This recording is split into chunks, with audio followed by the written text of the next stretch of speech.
Hi BookTube, this is Kelly. Thank you so much for watching my channel, Books I'm Not Reading. I'm here today with a tag video. This is the Moody Reader Book Tag. Sometimes it's called the Moody Book Tag, the Moody Tag. It has a few variations on the name, but it was created by Brittany at Slanted, so I will link to that down below. And I was tagged by Hannah from Hannah's Books. Thank you so much, Hannah. It's one of the nicest people on BookTube. So, all right, let's get into the questions. Question number 1, do you consider yourself a mood reader? Absolutely. I would never read spring at any other time of year, even though I don't really, where I live, there's not really a spring, but I read autumn in the autumn, I read winter in the winter, and I will read summer in the summer. So yes, I am definitely kind of a mood reader. Question number 2, do you set TBR lists and do you stick to them? So this is a really great question because when I started my channel, which is coming up on my 3-year anniversary in June, so I do quarterly TBRs so that I do have kind of some like flexibility, some wiggle room, things to move around, and it's worked really well. I think in part because I'm telling all of you, like, I'm going to read these books in the next quarter. Unfortunately, for whatever reason in 2021, it's just not working. I think my first quarter TBR, I had like one book on it, and then I was like, well, I guess we'll just figure out the rest of it as we go along. And then my second quarter TBR, I'm looking at the pile of it, and man, like I just keep kind of like going rogue. But normally, yeah, I do really try to stick to a quarterly TBR, which does allow for some like mood changes. What do I feel like? It's also though helpful because it's not as overwhelming as trying to decide what to read from our entire library.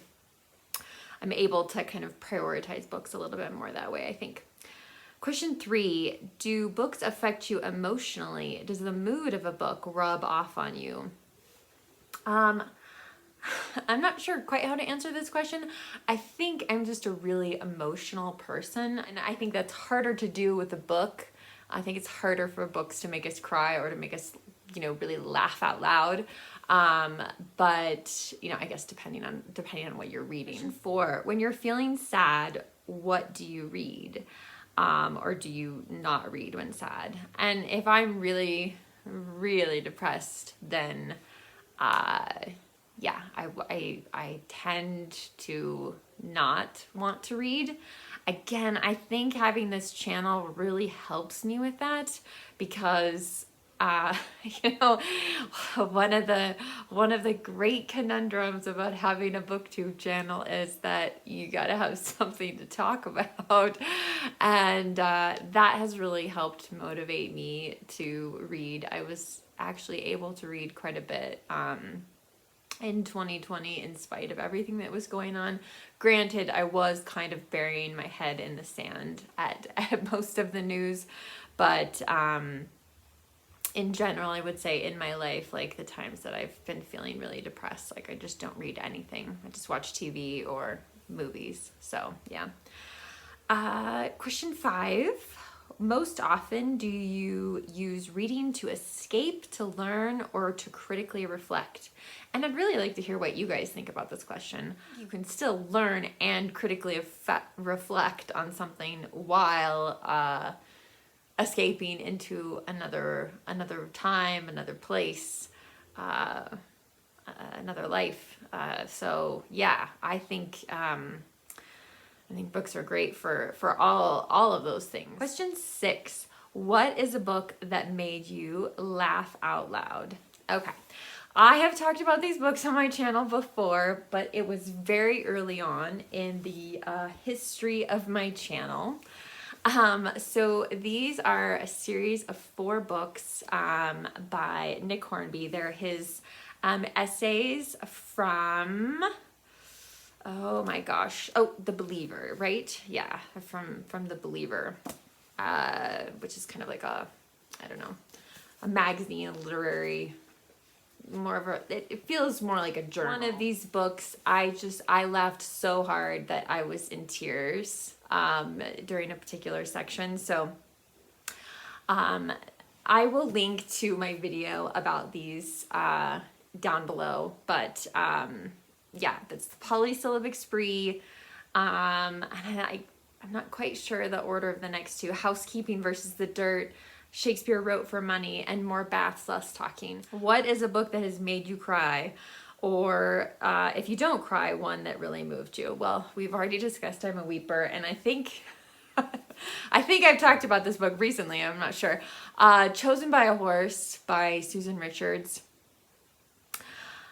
I finished this book in the car on a long drive between Wyoming and Montana with Jason, and I obviously, right, because I wasn't driving, but anyway, I cried so hard at the end of this book. It's a really moving story. Animal stories, horse, right? Like, you know, it's kind of a trigger for me, but yeah, so I loved that book, and I don't know, part of me wants to reread it, but the other part of me is like, well, like, I don't know what the experience would be like the second time around. So anyway, but it's a great book.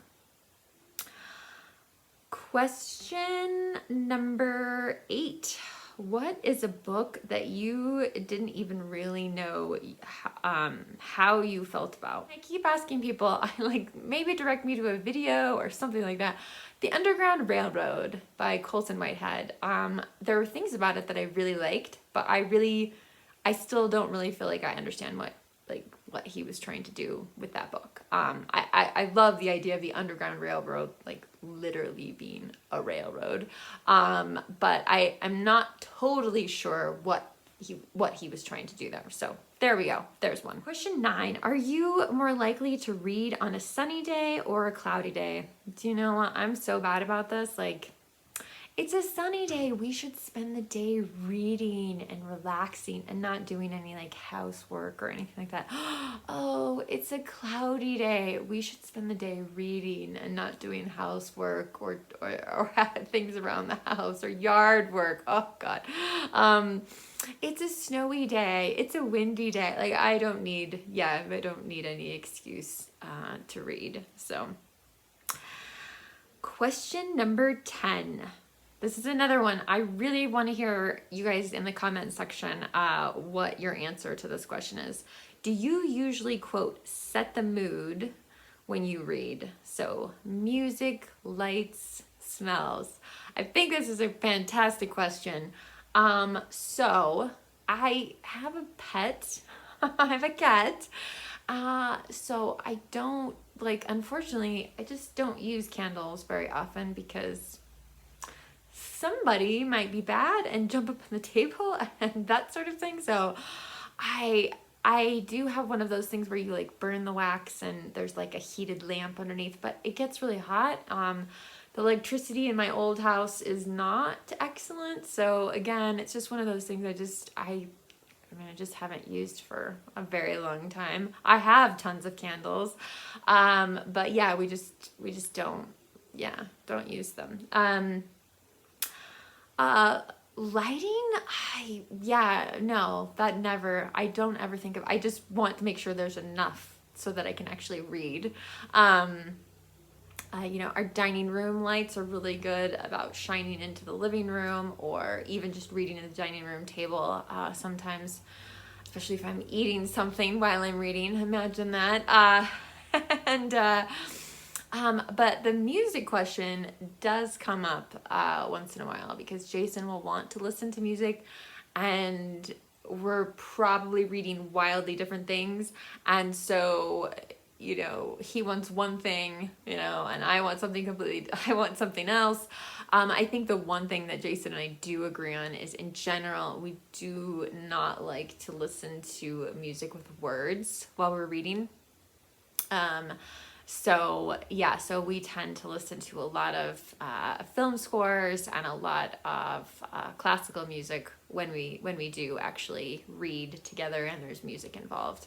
I just can't handle the conflict between the song lyrics. Now, of course, if it's in another language or something like that, then that might not be such an issue. But I'm really curious about you guys, like smells and lights and music. Like, what do you do to set the mood when you're about to read? So again, it doesn't take me much to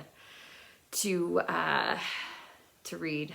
Okay, last question. Question 11. Can you leap from book to book, or do you need to buffer time between them?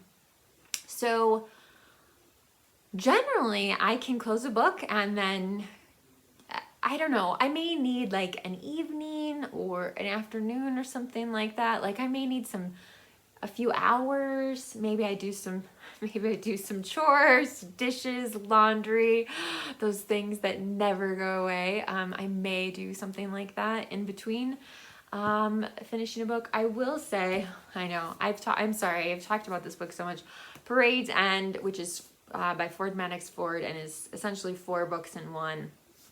I really did need time when I finished one of those books. Like, I needed a little bit of time to process. And it got to be less and less time as the book went on. But like, I know at the end of the first book, I was like, whoa, I need to just sit down and like, yeah, I may have been reading something else at that time, but I could not like return to that book right away after the first book. Like, I needed at least like a week off from it. So, okay. So those are the questions. I'd like to tag a few people. The first one is a new booktuber that I just discovered this morning, Tome Raider. So I would definitely encourage you guys to check out her channel. I want to tag Book Time with Elvis, Gina Stanier Books, and Marilyn Maya Mendoza. So I will link to all their channels down below as well. Thank you guys so much for watching. Remember to be kind to yourself, be kind to others, and I will talk to you soon, BookTube. Bye.